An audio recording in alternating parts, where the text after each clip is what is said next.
Hey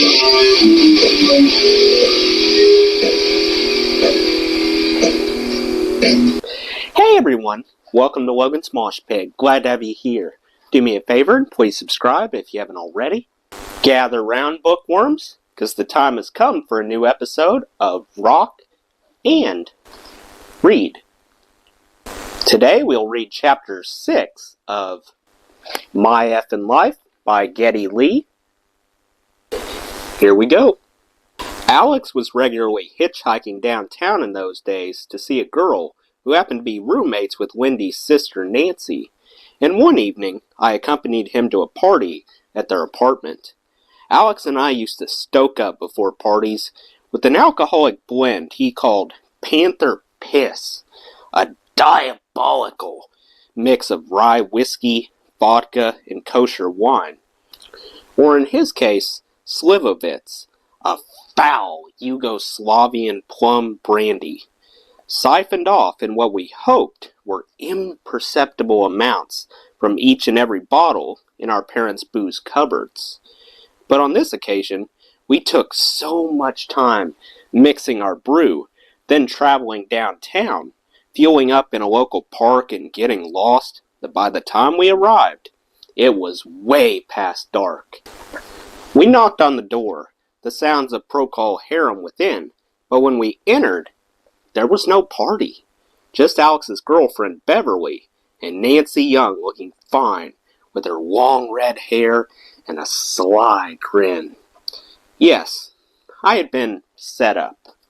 Alex disappeared with Bev pretty fast, while I shyly watched Nancy pour me a glass of cheap rose. And well, nature took its course as we kissed to the orchestral tidal waves of Nights in White Satin, a moment captured for posterity by Beverly, lurking around the corner with her camera. Did I notice? No. I didn't even stop to breathe. TMI, you may be thinking, but how many folks can boast a relationship of 50 plus years and still have a photo of their very first kiss? Now, you may be wondering why such a hot redhead was attracted to this quiet, odd-looking 18-year-old guy. Well, first of all, there was actually a tremendous physical attraction, but we also knew each other as friends before we hooked up and already liked each other. I was painfully introspective, while she could talk a blue streak, had zero fear in social environments, and was funny, all of which was good for me to be around. It was sometimes hard when she'd be chatting everybody up in the room, but it also helped me come out of my shell. As for how she saw me, well, I was a shy, long-haired, brooding character, which I hear some women find attractive. But seriously, when I did open my mouth, I regularly made her laugh, which she loved. Alone, we were very caring toward each other. We had found each other as willingly orphaned, if you will, from our own families. Mine was at odds with my musical ambitions, while hers made her unhappy for a variety of reasons, which are her private business, of course. Suffice it to say that she demonstrated an independent and determined spirit by hitchhiking across Canada with a boyfriend when she was barely 16. I respected her as an individual with strong ideas, and long before she started her own design firm named Zapata, a strong creative streak was in evidence. She was one of the few people in my life back then who never questioned my absurd dreams of rock and roll success. We made a nest in each other's arms. We gave each other understanding, and as best we could, unconditional romance. We gave each other the confidence to strike out on our own. It wasn't long before we were going steady. I'd hitchhike downtown as often as I could to meet her at a grocery store in Rosedale where she worked. A handy convenience, as I had little or no money, and could count on her for cigarettes and yogurt. How romantic is that? We'd go for walks past the neighborhood's stately houses, joking that one day we'd live in such a place. One afternoon, we stopped in front of a grand old pile that was more castle than family residence, where Tchaikovsky's 1812 overture was blasting through wide-open windows above a set of arched wooden garage doors. Naturally, I had to ham it up for my new girlfriend, conducting the orchestra long enough for her to snap a photo. A photo that's like an image in a crystal ball. For not only would that overture be a life-changer for Rush and me, but Nancy and I would eventually live in that very neighborhood for more than 40 years. Torontonians love their cottage country, a land of many lakes 150 kilometers north of the Big Smoke. They call their houses their cottages, but while some are unwinterized cabins, others are proper mansions. We had zero money, not even the wherewithal to stay at a motel, and had to use campsites around Ontario's provincial parks. Whenever we had no gigs, Alex, Nancy, our friends, and I would pool together a tent, a stove, and a cooler to go camp and play guitars and sing and drink too much in the great outdoors. One time, as we were driving tent pegs into the ground, Alex kicked over a bee's nest and outswarmed a cloud of them, really pissed off. We freaked and ran in all directions. I got a couple stings. I had to pick a bee off my butt, in fact. But then I heard an almighty boom. I ran toward the sound and saw the front end of Alex's Mustang raised up and wrapped around a tree, steam coming out of the hood and the front wheels spinning. We feared the worst, but soon found him down at the waterside with blood running from his mouth. He tried to flee the bees, intending to drive to the lake and dive in, but they flew through the open window after him, angrily swirling around inside until he lost control. Now he was in shock, babbling over and over, "Ha ha ha, isn't that great? My dad is going to kill me. My dad is going to kill me." He got to a hospital where they bandaged him up, swollen from dozens of bee stings, but the worst of it was that his bottom teeth had been sheared right off on impact with the steering wheel, and he was going to need major dental work. What a catastrophe! The car, he said, wasn't even properly insured. We lay in our tent that night, smoking to ease the pain, high as kites, and singing songs from Led Zeppelin III, as together we imitated the drone that kicks off Celebration Day. In the end, the echoing of our voices in the forest, Alex's misshapen mouth, and the absurdity of it all had us in fits of demented laughter. What else could we do? Looking to pick up a little extra cash in the summer of 1971, we played an insurance company's Canada Day picnic, just the two of us on acoustic guitars, with a few crowd pleasers like As Tears Go By and Zepp's Babe, I'm Gonna Leave You. For 2 hours we played the same songs over and over again, becoming sloppier and sloppier as they plied us with beer. No one noticed, however, because the suits were way ahead of us. These respectable-looking business sorts, politely mingling with their colleagues, lost all inhibition as mild flirting turned into an out-and-out grab fest, with the men literally chasing the women through the woods. One of them, an older, heavy-set Boge, wearing nothing but his boxer shorts. "Ooh, ugh, ow, avert your eyes." As juveniles, we weren't yet allowed to work the bars, but lucked out that year when we turned 18, just as Ontario lowered the drinking age from 21. A peculiar holdover in those days were traditional beer halls, or men's rooms. They were exactly that, for men only. Taverns and licensed restaurants were the only drinking establishments in Ontario that welcomed both sexes. The day the drinking law changed, the first thing we did to flaunt our legal right to drink was to go into one of those fluorescent lit and rather depressing places. They were bland as and reeked of cleaning solvent. with small round cafe tables on grayish linoleum floors that sat up to 4 dour-looking men, getting to the serious business of draining their after-work allotment of piss-thin draft. Waiters sold you beer by the glass, but would cursily try to upsell you a jug. It was strictly quantity over quality. Thankfully, these 5 places were a dying breed. The province's sudden younger clientele forced a tectonic shift in the industry.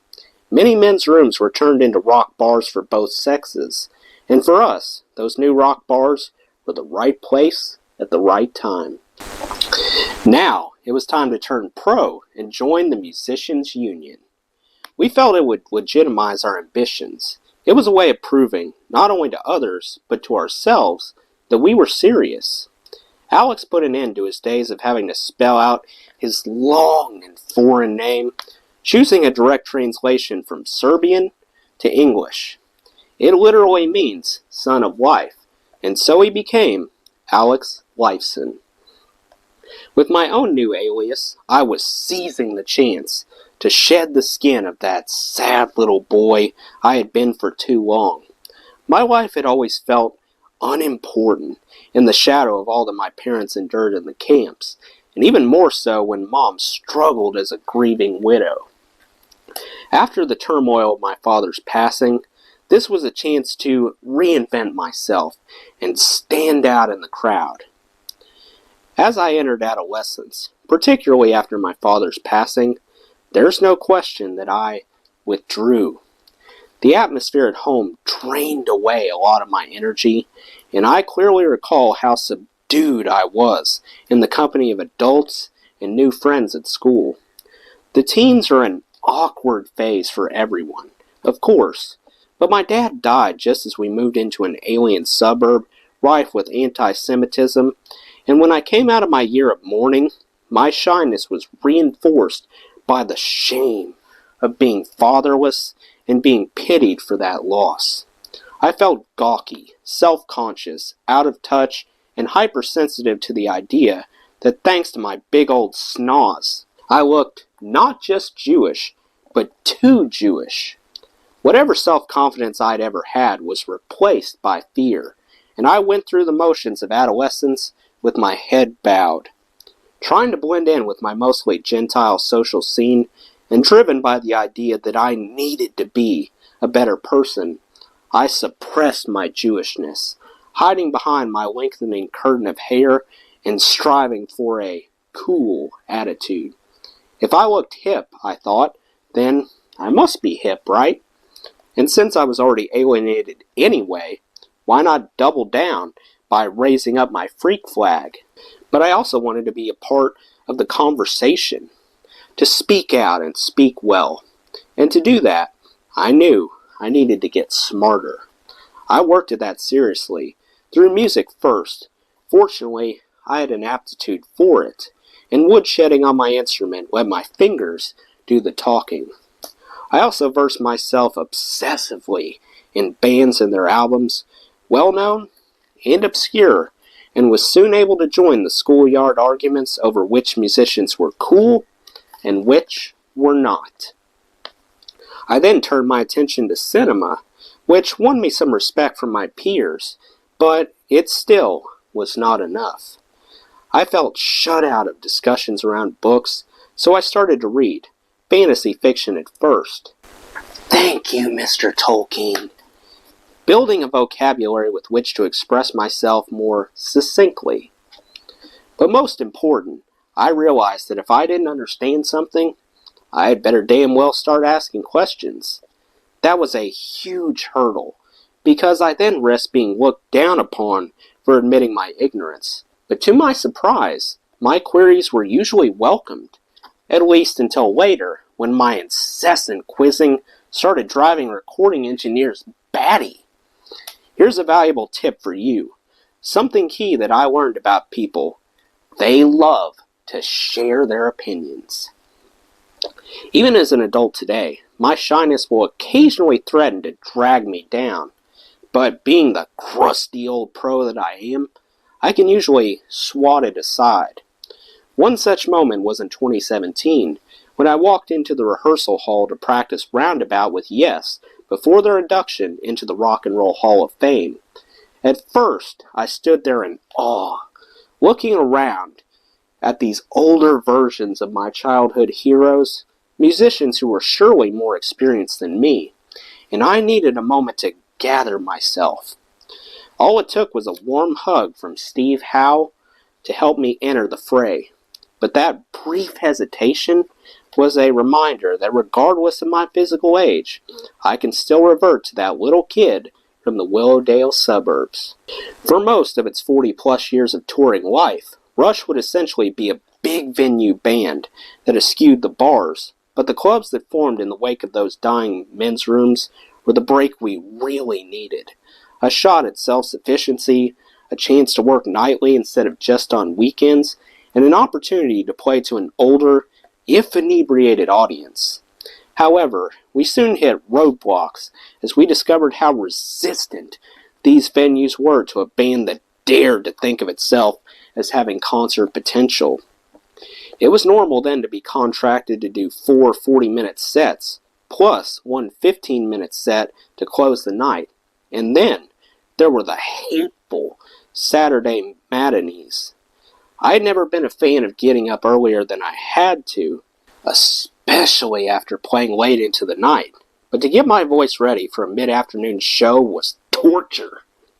And not only were Ontario bars unused to bands as loud as we were, but they didn't dig bands playing their own, that is, unknown material. To get hired, we had to submit a sample set list, and when Rush did, we were quickly put straight. Add some hits from the radio, or at least some cover songs, or you won't get hired. And when we did manage to get some gigs in the hotel bars outside of Toronto, the waitress complained they couldn't hear the beer orders. From the outset, I wrote some entire songs on my own, such as In the Mood, which would eventually appear on our first record. For others, John would come up with a cool title, and Alex and I would work out the music as we waited for his lyrics to follow.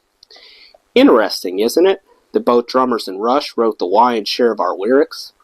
Working side by side, we'd often develop vocal melodies before we had lyrics, because John rarely delivered them promptly.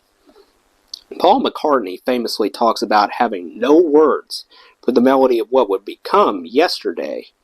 For days he walked around humming to himself, "Scrambled eggs, oh my baby, how I love your legs," until finally the right ones came to him. But we'd go on stage without the lyrics ready. I'd just go up there and make them up on the fly. That's a stupid and scary thing to do, but I got really good at it in time, learning to form patterns that suggested words. What jazz people call scat would morph into lines, and the lines become a lyric.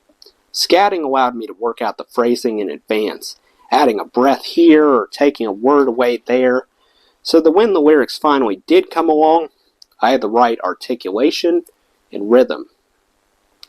Thing is, while our originals were naive and crude at that stage, we knew that no one ever soared to the top playing cover songs, except Joe Cocker, with his raspy, soulful voice and so much charisma that you were happy to hear him sing the telephone directory.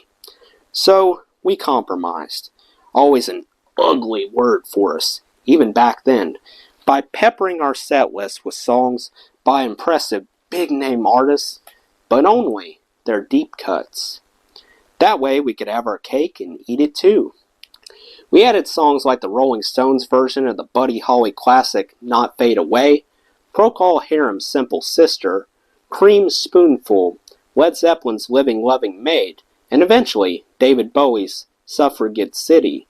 That one became a super popular bar song for us, all of which we'd reshape to make our own.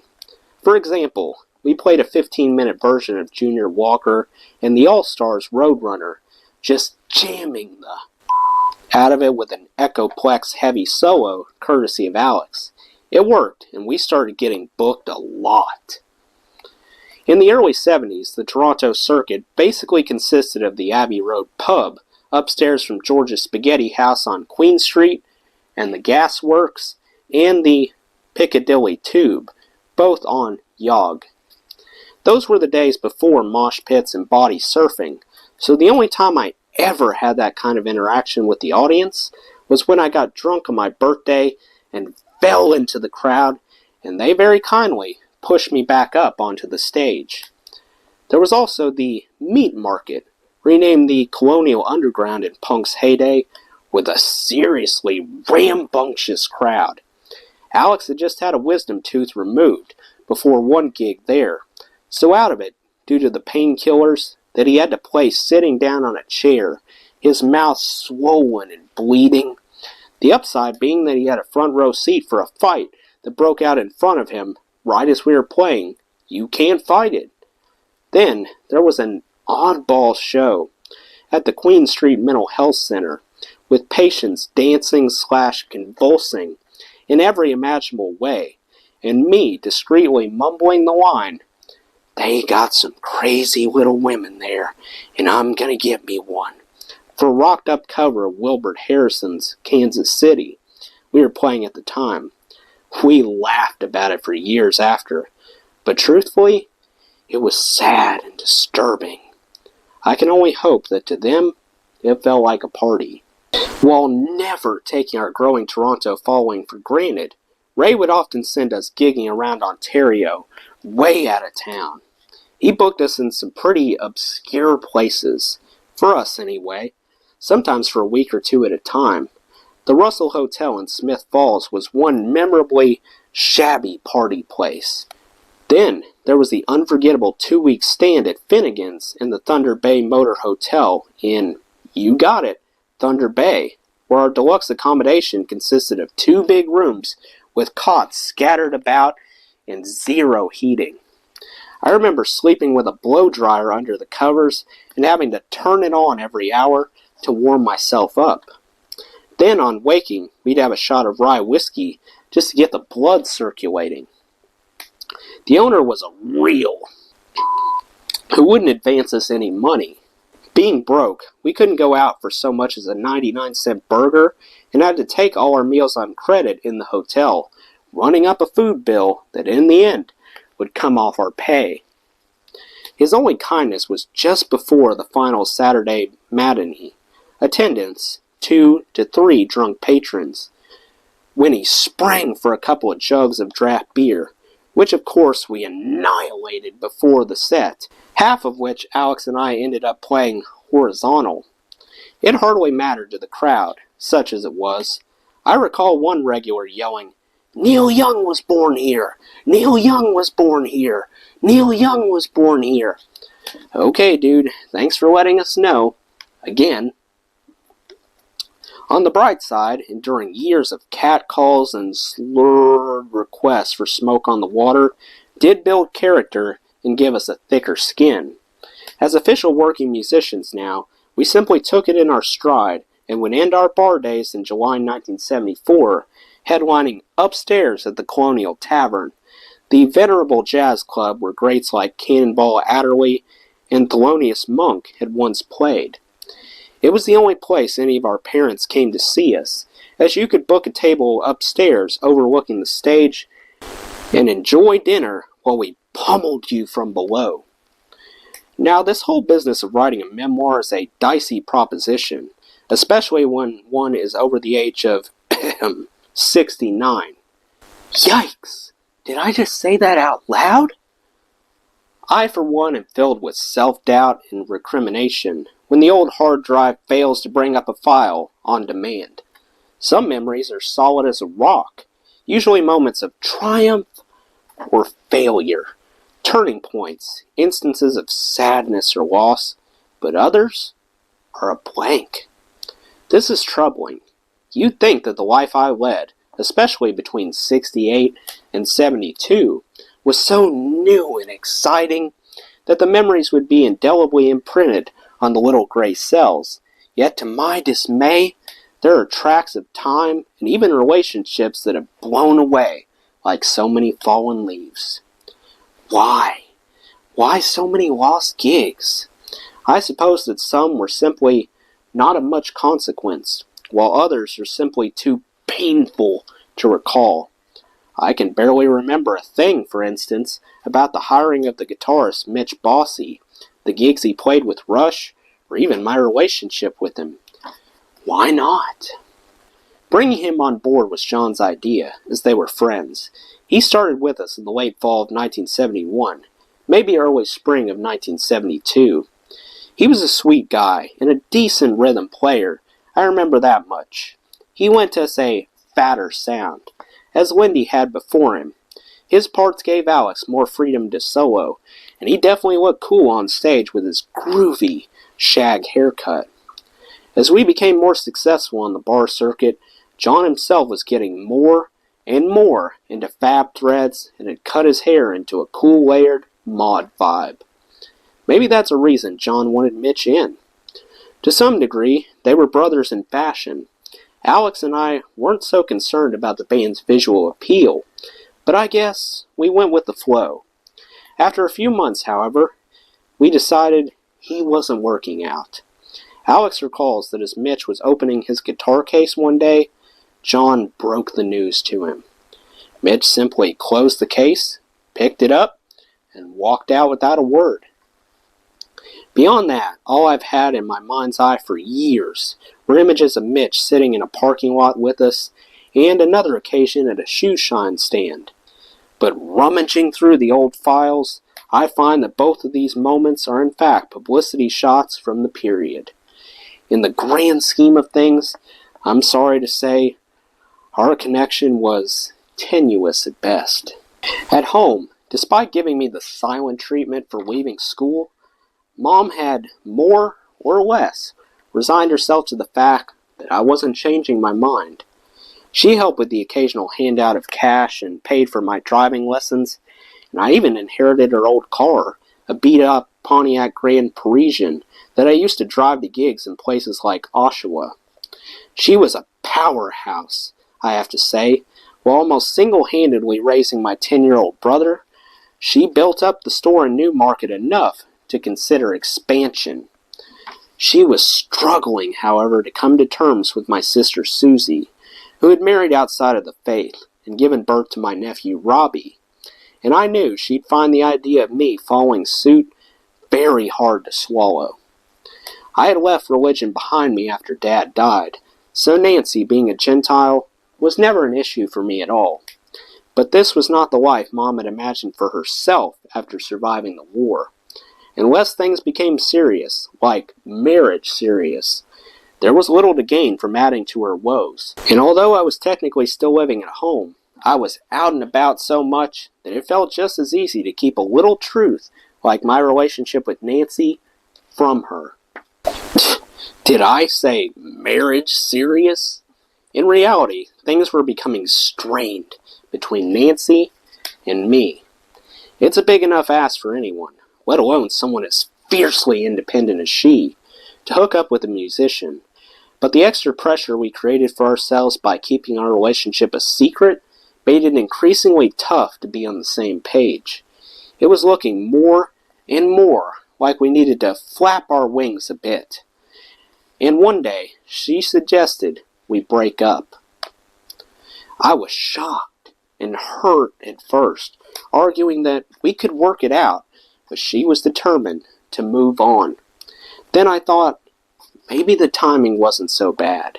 She wanted to get out and have fun, while I was more preoccupied with the band and writing music. Alex had also just become single and bought himself a 1963 MG, a pizza. In his words, the hood tied down with a clothes hanger, which we could make good use of in quest to be swinging bachelors, and I took her rejection even more in my stride. That car really was a pizza. Driving to a show in Newmarket, the hood came loose and flew smack up into the windscreen, blinding and scaring the out of us. Probably from the shock of it, we ended up on the side of the road, helpless with laughter. Between the Abbey Road, the gasworks, and a repurposed old tavern called Larry's Hideaway, Rush solidified its local following, and those places became showcases for record company execs to check us out. The owners and managers at the Abbey Road particularly liked us. We gigged there so often that we felt like the house band. We'd hang out with the staff after closing, sharing stories and playing drinking games into the wee hours before staggering outside and weaving our way home. We were desperate to make a record and snag an opening slot on some major band's concert tour, but our brand of energized rock, as our stickers and t-shirts proudly proclaimed, was at first rejected by every single record company in Canada. Fortunately, when you're young, you're also arrogant. If somebody casts aspersions at you, you just think they're being You justify any bad reviews by saying, well, that guy doesn't know what he's talking about. So we were disappointed by the rejection, and the rejections after that, and after that, but not broken. We understood that we were not commercial. They were looking for hit singles, and we were not a hit single band. We had a crude sound, and we knew it, and we liked it. It probably wasn't just our lack of commercial viability. Record companies in Canada at the time were mostly branch offices without much autonomy when it came to signing acts. The head office usually in Europe or the States. Canadians like us would start to break through in America only after a touring circuit had been established there. Without the precious airplay from a hit single, we'd have to sell our music directly to fans on the ground, the whole word-of-mouth thing. The door would open for us only with the rise of AOR, or album-oriented rock as it was known in the industry, played on FM stations where a grassroots following could request our kind of music. By then, Ray Daniels had partnered up with Vic Wilson, an industry veteran and sax player for, among others, the Downchild Blues Band, to create SRO Management. It was a larger company with more employees and a roster of acts including Max Webster, Fear, a Beatles cover band called Liverpool, and another novelty act called The British Are Coming, which covered all the British invasion bands of the 60s. SRO made no bones about it. Those two were blatantly commercial groups that were in a sense paying for us. But eventually Ray and Vic resolved to break the impasse for Rush, and they did this with a two-pronged attack. First, we needed an album, and since we were having zero luck with the labels, they'd have to start their own. A few ambitious independent thinkers in Canada had already tried their hands at this. The inimitable Bernie Finkelstein was one, his True North Records, which released music by folk-driven talent like Bruce Cockburn and Murray McLaughlin, whom he also managed, were an inspiration. While it was easy enough to start an indie record label, actually making money from it would be more difficult. Second, with a record to release, SRO would establish itself as a show promoter. In that capacity, it could slot us in as an opening act for whichever big-name bands were brought in from abroad and connect with booking agents from all around the world.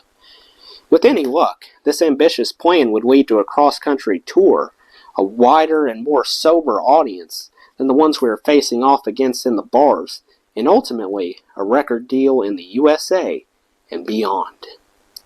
Recording our own songs was a potentially expensive proposition.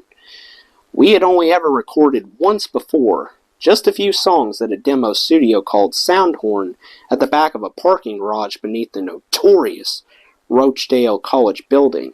No manager or band wants to spend their own money if they can help it. No record company either, as we would discover later. That's what advances are for, which meant booking session time in a small studio in the middle of the night when the rates were very low. We were playing 5 sets a night at the Gasworks at the time, so we had to load out at 1 in the morning after our last set and take our gear to Eastern Sound Studios or Yorkville Avenue, record our songs through the night, clear out before their first morning session, go home, get some sleep, then bring the gear back to the Gasworks and do it all over again. Thankfully, we pulled it off in only 2 sessions. Eastern Sound Studio B was a small 8-track studio. Alex recalls that on the first night, he stumbled into Studio A by mistake, where an advertising session was going on. Some dour-looking guy turned around, looked down his nose, and gave a whoomph. Alex muttered back, "Stupid Boge," and closed the door. For me, walking into that place that night was to enter an Aladdin's cave, an awe-inspiring world of wonders. It didn't matter that it was tiny and equipped only with an 8-track recorder. It might just as well have been the cockpit of a supersonic jet. With its smell of electronics, the studio baffles and knobs, dials and gauges that seemed to go on forever. When you closed the thick, heavy door of the vocal booth, you were enveloped in a vacuum silence. My God, like saying goodbye to the rest of the world. Like anybody making their first record in an utterly foreign environment, we had no idea what we were doing. A studio is a dead-sounding space, in which you have to rely on the engineer to capture the way you sound live and at your best, or at least the way you think you sound. And what's coming back off the speakers is not that. Not having an audience feeding back to you, or the sound of your amplifiers buzzing in a live room, creating excitement, is no small thing. An isolation chamber is unforgiving. Playing live, you may think you're in tune, but even if you're not, the moment's gone in an instant, never to remind you how you actually sucked. In the studio, you're laying it down for the rest of your life. At a gig, you start out stiff, but as you warm up and your muscles loosen, you start to gel and hit a groove. In the studio, you're playing the same song over and over again, and all your focus is on the mistakes instead of the vibe and the fluidity of the overall performance. This was a huge and daunting adjustment for us. We asked a million questions of the producer our management had hired, David Stock, a British guy living in Toronto and working with Vic and Ray as their in-house engineer/producer. He seemed like a good fellow, and we buckled down, eyes wide open and trusting.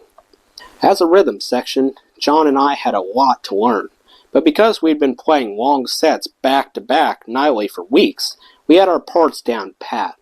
Likewise with Alex on both rhythm and lead guitars, double tracking for the first time. It was all pretty magical. And at first, we played ourselves back while turned up to 11 on the studio speaker system. We thought the track sounded awesome, if not quite awesome enough. Naturally, we wanted to reproduce the energy, power, and the heaviosity of our live shows. And when we said with the full authority and technical know-how of a band that has never been in a studio before, "David, can you make the guitar sound, a little heavier?" He answered, "Don't worry, lads, it'll all be fixed in the mix." Of course, we nodded and said, "Okay." In time, we learned that those are the exact words no musician should ever have to hear. We laid down all the bed tracks on the first night, including those for Working Man, a number we had written with a heavy riff and a lengthy jam in the middle, with the express aim of proving ourselves the fastest guns in Willowdale. At our management's insistence, a cover of the Stones' Not Fade Away, that also did well for us in the bars. On the second night, I was excited and nervous, because it was time to record the vocals. Though I was tired from singing all night at the gasworks, my vocal cords were young and resilient, and I felt up for the challenge.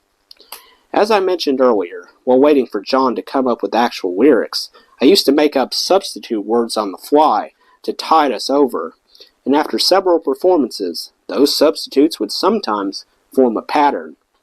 Thank goodness for that practice, because on night 2 in the studio, John was nowhere to be found. We waited, hoping he'd turn up, but he never did. We then received a message from him. I don't recall verbatim, but it was basically, I wasn't happy with them, so I tore them up. I was stunned. He never really explained himself to Alex or me, either that night or later on, and in retrospect, I don't think he understood his own actions. He never apologized because he was not an apologetic guy to begin with. He always kept so much to himself. A while later, it was clear that he was embarrassed for what he had done, but mainly because it was a failure of his own personality on display for us to see. And indeed, what Alex and I understood that night, as clear as day, was that he'd been defeated by his own demons. John was a moody guy. He was highly intelligent with a great sense of humor, but cynical too. He could light up a room with a clever quip just as quickly as bum you out with a glare. He could make you feel like you were his best pal, or wither you with a sarcastic remark. He was a difficult guy in the dressing room. Some days you'd come in and he'd be happy, and when he was happy, everyone was happy. But other days, you'd come in and he was pissy, and if you said the wrong thing to him, he would just snap a retort at you, dress you down in a sentence. Contrast this with after Neil joined the band. You could count on one hand the number of snarky comments that we threw at one another over 40 years. If we wanted to make a point, we'd do it with humor, not from a place of nastiness. Alex will say that insecurity made John take things out on the very people who cared for him the most, and that he was angry about his health issues, as if he'd felt he'd been ripped off for a good life. He suffered from type 1 diabetes, which we suspect had been alienating for him as a boy, and with us, he still had to inject himself with insulin every day. But whatever the root causes, John's moods could be wearying. Even before we entered the studio, it was becoming hard for us to work together. While Alex and I improved and became more adventurous as players, messing around with odd-time signatures that echoed our love of Yes and Genesis, John was more into Free, Bad Company, the Rolling Stones, and the Small Faces, bands that played straight-ahead, driving rock, and crucially, looked hip. 50 years on, it feels unfair and a little unkind to guess at the causes of his inner conflict. There was so much we didn't know. We were teenagers entering our 20s, each with our own to sort out. But this much I can say. While he genuinely dug music and being in a band, showing up to gigs in ever more glam and glittery stage clothes, he seemed to simultaneously suffer from a fear of success. As our gigs improved, his health deteriorated and his struggles increased. Alex and I were loath to replace him, but with the puzzling and ill-timed episode of the missing lyrics, the writing was on the wall. But first, on the clock in the studio, I was in a serious pickle. I asked David to give me a couple hours while Alex worked on his guitar parts, and I sat down to complete the words for the songs we had on tape, one by one, based on my onstage improvisations. Reluctantly, I was now the band's lyricist. We were shocked by John's no-show, but that night, once I finally started singing, I found it a blast. I even learned the basics of double tracking my voice, essentially singing along with the track I just completed to make the voice sound broader, then overdubbing harmonies to my own lead vocal parts. There was so much to learn. Once I was done, Alex finished his solos, and then it was mixing time. Another first for us, and another wake-up call. On the third night, while we did our gig at the Gasworks, David mixed the entire record. An entire album in 2 hours? After the show, we sat down in the studio to listen, and our hearts sank. Talking about it recently, Alex and I both uttered the same word at once: crestfallen. Song after song, the sound was dinky. The drums lacked power, the vocals sounded thin, and the vocal echo effects were wrong, and cheesy, especially on Not Fade Away. David either didn't get it, or to be more charitable, had been unable to capture our sound in the time allowed. Whichever it was, we did not sound heavy in any way, shape, or form. Even today, it's painful for me to listen to You Can't Fight It. Even to say it sounds cool as a relic is a generous description. It takes me right back to the disappointment I felt in that studio the night it was first mixed. I was thinking, what is this? We've been neutered. Since the late 60s, playing high school dances, then the bars, and now the occasional small arena, we've become so accustomed to how big our live sound felt on stage that when we heard that first playback, it was shocking how starkly it missed the elements that gave us power and size. It didn't sound like us at all. Fuming, we went to Ray and Vic. They promised to find someone to rescue the album, but insisted on putting out 2 single sides to help promote our gigs. What could we say? We didn't feel we had much choice in the matter. Well, that's the end of Chapter 6. Let me know what you thought of Chapter 6 in the comments below. That does it for today's video, guys. I hope you enjoyed. Make sure to like, comment, and subscribe if you haven't already. I really appreciate the support. I'll see you next time. Till then, rock on.